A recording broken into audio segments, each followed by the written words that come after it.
Comparison is literally holding you back from sharing your gifts with the world. So, can I be honest for a minute? I used to compare my content to other people's, and it ultimately led to me stopping. I stopped creating content because I honestly was just drowned out from all of the noise. Comparing your content to somebody else's is the number one way to talk yourself out of creating said content. When you're someone who loves consuming content just as much as you love creating it, those lines can get blurred pretty easily. And because I was constantly comparing my content to other people's, I never understood what made my content unique. I kind of lost that. And I lost sight of the goal. And the goal was just to share my creative gifts with the world and to be myself. When you see so many trends and you see people doing things this way and it seems like they're successful, seems like people are gravitating towards their content, it seems like this is what the girls are doing, you inevitably fall into that rabbit hole too. But our days of comparison are long gone because comparison is stalling your content, okay? This is me to you and me to me, okay? Comparison is stalling our content and we are not going to suffer from that any longer. So I have 3 points for you, and it's my hope that at the end of this video, you will feel compelled to just create your content and stop letting comparison stall you. So first things first, you have to stop over-consuming the content. You have to stop. Overconsumption is what leads to you comparing yourself to other people. After you've watched so many people do a day in the life video, now when it's time for you to record yours, you're thinking to yourself, oh, did I get the right angle? Should I do it in a cinematic way like so-and-so did? Is this good enough, or is this angle too blurry? Like you're just overthinking it because you have so many examples to compare your content to. Then what ends up happening is you record your content and you look back at it and you're like, dang, but this doesn't look as good as insert content creator. The thing is, we spend so much time over consuming and not enough time perfecting our craft. It's okay to be inspired by a creator, but don't allow that to stifle your creativity. If you like the way that someone edits their videos, instead of consuming hundreds of their videos, take that time to learn the art of editing. Take that time to learn the art of speaking to the camera. Instead of us spending our time consuming the content, we need to shift our focus to spending time learning how to create the content that we enjoy watching. I mean, how many times do you doom scroll and you look up and it's been 2 hours? I mean, in 2 hours, you could have edited an entire video. In 2 hours, you could have watched a tutorial on how to make the cinematic edit that you like watching. And let me just say this, if God gave you the vision, it's time to just execute, because how many videos are you gonna watch? How many more vlogs are you gonna watch until you actually make yours? Yeah, I know I'm guilty too. This is me, like I said, this is me to you, me to me to the entire nation. And to be honest, I don't know about you, but once I get out of that mode of overconsumption and I just start executing, I'm like, oh, I actually like what I'm doing here. Like, this actually looks good. I'm excited to put this content out. I think when we stay in that mode of just consuming, we make ourselves afraid to now put our content out because we're just comparing it to everybody else. Point number 2, and I know this is going to be a hard one, but you have to get out of that perfectionist mindset. Stop saying you're a perfectionist. Okay, just stop.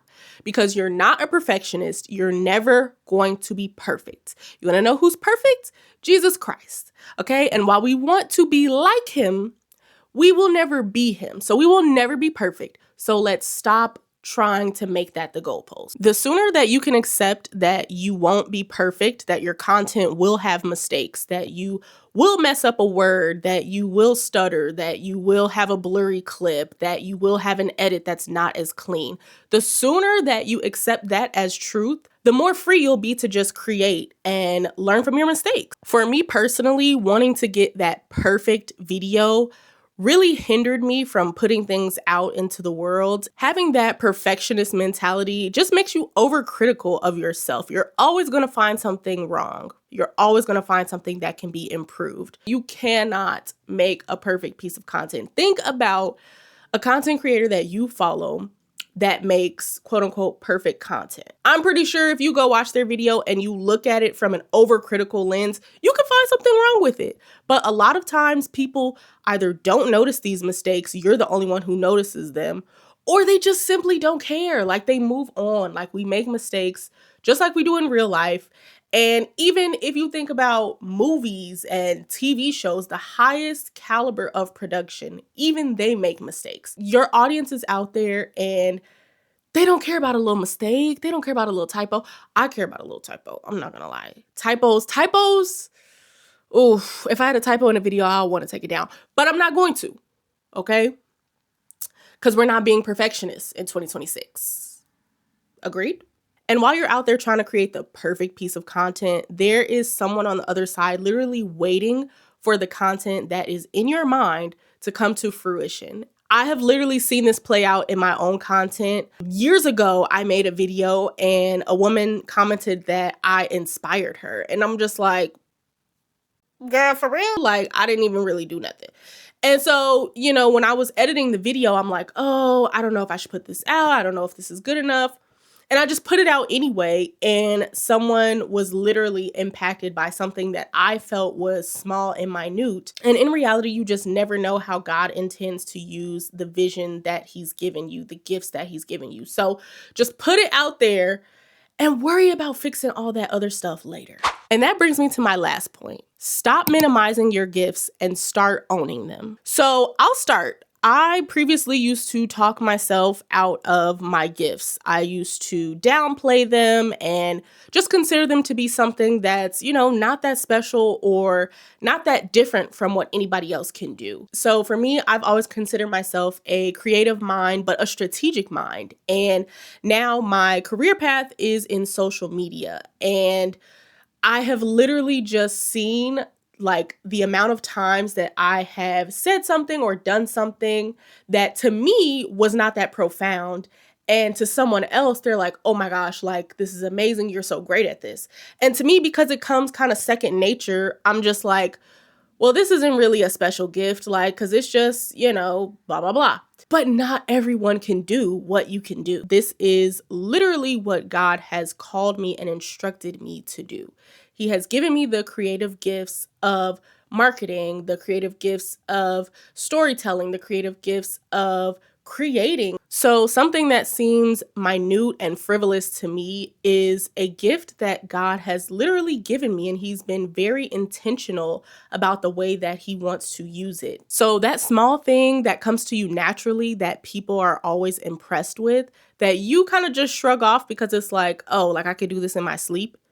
That's your gift. Sometimes we can suffer from looking at other people's gifts, that comparison.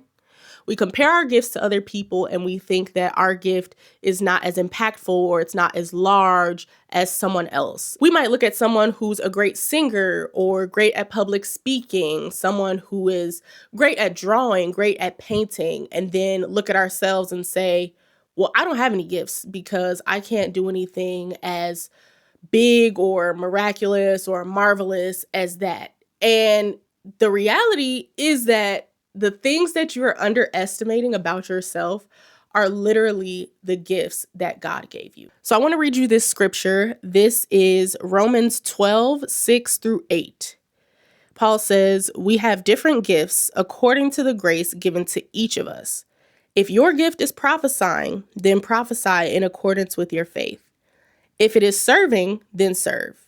If it is teaching, then teach. If it is to encourage, then give encouragement.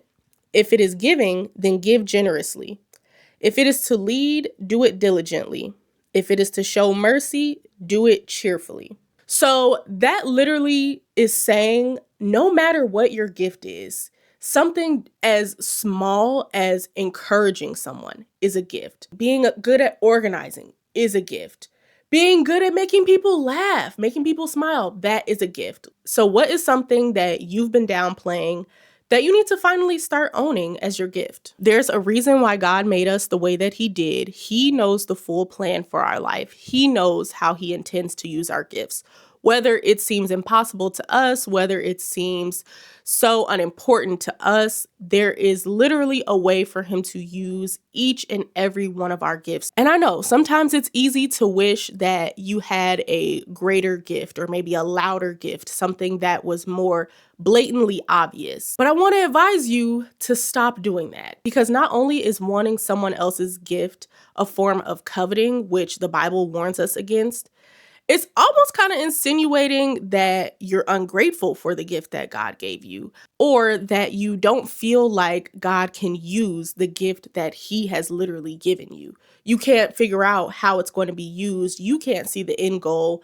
And so instead, you desire somebody else's gift. And I want to read you one more piece of scripture. So this is Exodus 20:17. It says, "You shall not covet your neighbor's house. You shall not covet your neighbor's wife, or his male or female servant, his ox or donkey, or anything that belongs to your neighbor." So again, we cannot compare ourselves to the point of wishing that we had someone else's gift. Just because you don't have the same gift as someone else doesn't make yours any less valuable. And so I hope that what you will take away from this is that you need to stop comparing yourself. You need to stop over consuming. You need to stop striving for perfection, and you need to just create.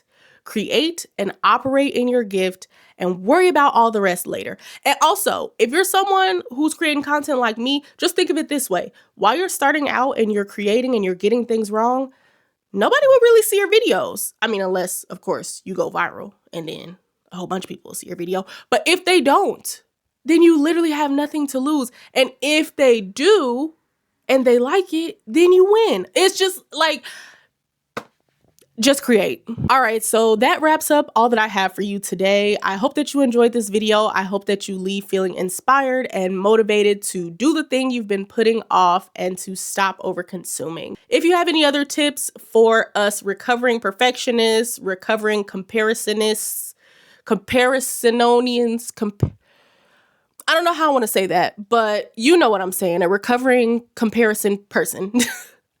Leave them in the comments below, and let's just do the thing. Let's do the things that we said we were going to do. Let's do the things that bring us joy, and let's be obedient to the visions that God has given us. All right, I'll see you guys in my next video. Bye.